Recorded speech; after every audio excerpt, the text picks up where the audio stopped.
Assalamu alaikum wa rahmatullahi wa barakatuhu.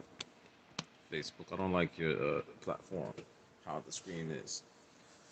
So, YouTube didn't allow me to put a title in here. I guess I would do it later. Um, so, Facebook has crashed. And that's something good to talk about today, as Facebook whistleblower yesterday was on 60 Minutes, how Facebook promotes hate, um, and how Facebook, other owners, other companies such as Instagram, also promotes hate and promotes harmful things for females from Instagram.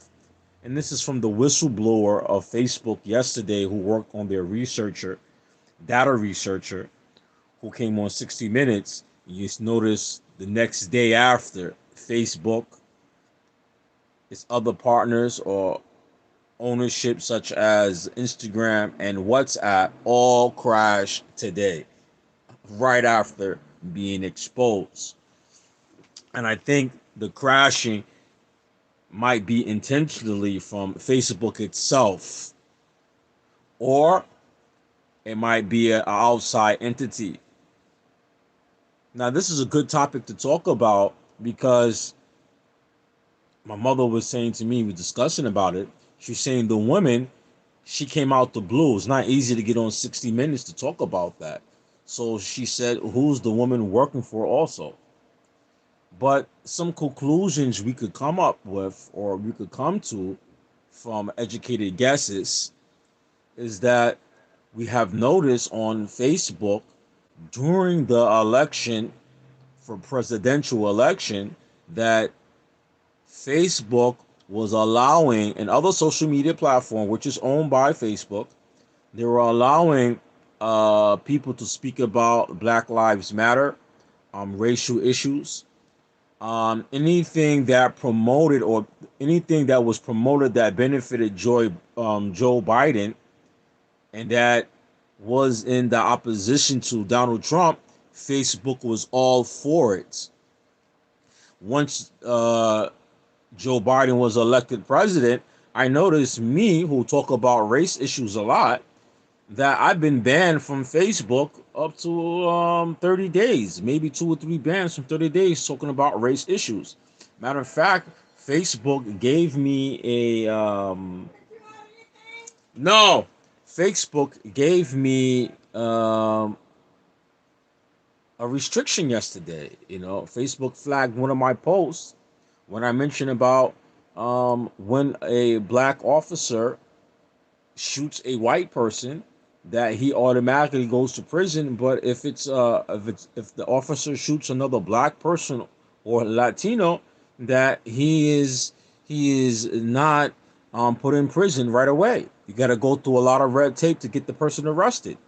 And I gave them a case where a black police officer killed a white woman, and he automatically went to prison, and there was no red tape to get him locked up.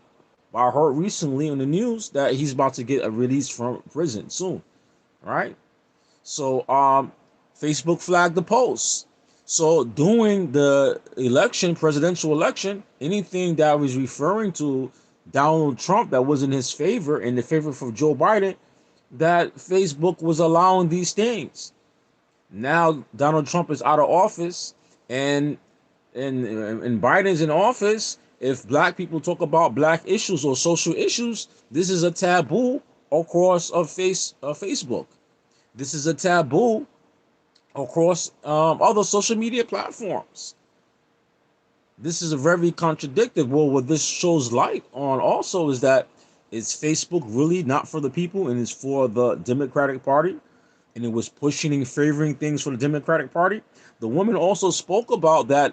She showed pictures, because she took copies from the data from their research, that Facebook, even though it banned Donald Trump from posting on Facebook, and also Telegram. He's been banned from those platforms, but on Facebook, the people who participated in storming Capitol Hill, that they were sharing their meeting and stuff right there via Facebook. And she was saying that why Facebook allowed this to happen. I say, I say that Facebook is working with the Democratic Party, and the Democratic Party knew these people was going to storm Capitol Hill, and they allow it to happen, and they use Facebook. The Democratic Party used Facebook platform. They knew what's going on. They knew from those followers of Donald Trump by watching them on Facebook and other social media that they allow those events to happen so it could put Donald Trump in a bad light. And Facebook was right there with them. Facebook is right there with the administration of Joe Biden or the Democratic Party. So I believe this woman that Facebook allows certain hate things to come out because Facebook benefit from this, right? Facebook definitely benefit from it. So I find it how it's convenient now. It's convenient for Facebook after this come out of the news that Facebook all of a sudden now your platform has crashed. Or your platforms crashed. I don't think it was no hackers. Some hackers hacked into all your platforms. Your owner, your partnering platforms, Facebook, Instagram, which is owned by Facebook, and WhatsApp. Your all your whole platform and Facebook Messenger on top of that. Facebook Messenger, Instagram, and WhatsApp. All your owning platforms, your apps, they're crashed. No, this is not no hack. This is intentionally. This is intentionally. Facebook, maybe you're trying to clean up some things. Maybe you're trying to prevent people from seeing this video or people sharing this information from the whistleblower of Facebook, And then for other people who use social media, because YouTube, you're also guilty. YouTube is definitely part of the problem also, where it tried to silence peoples who are being oppressed and try to silence people's freedom of speech and have their own definition of what freedom of speech. YouTube is also guilty. YouTube is definitely also guilty of these things. YouTube itself, it won't allow certain videos to be shared. It won't allow certain videos and contents on certain videos to be shared, even right here on YouTube. So YouTube also are corporates when it comes to silencing peoples and making sure certain messages don't get out there and certain other messages are out there. So then you gotta ask, who's in control? Who's in control? Who's in control of YouTube? Who's in control of Google? Who's in control of Facebook? Who's in control of Instagram? Who are they really working for? Who are they really benefiting? It's like Facebook, YouTube, Instagram, which is owned by Facebook, and WhatsApp.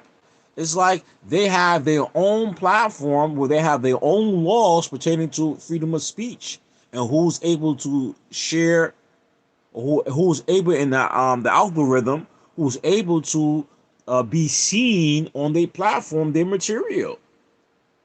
And what this whistleblower show about Facebook, that they also promote governments. She gave an example that are killing their peoples. Facebook allowed their government to put their platforms on these government websites who are genociding their people. They allow them to spread their hate on Facebook. But somebody like myself, if you talk about certain issues pertaining to civil rights for blacks, or shedding the light on Joe Biden, who's Jim Crow Joe, you get blocked.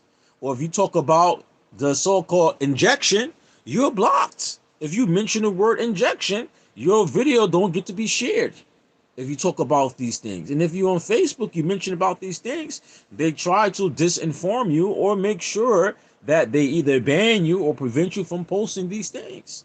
And just if you mention the word, I can't even say the word on YouTube, they would demonetize your page, and that means that you're trying to control people's freedom of speech. I understand missed messages or people putting misinformation, but I don't think Facebook is trying to prevent misinformation. They profit off of misinformation, according to the whistleblower.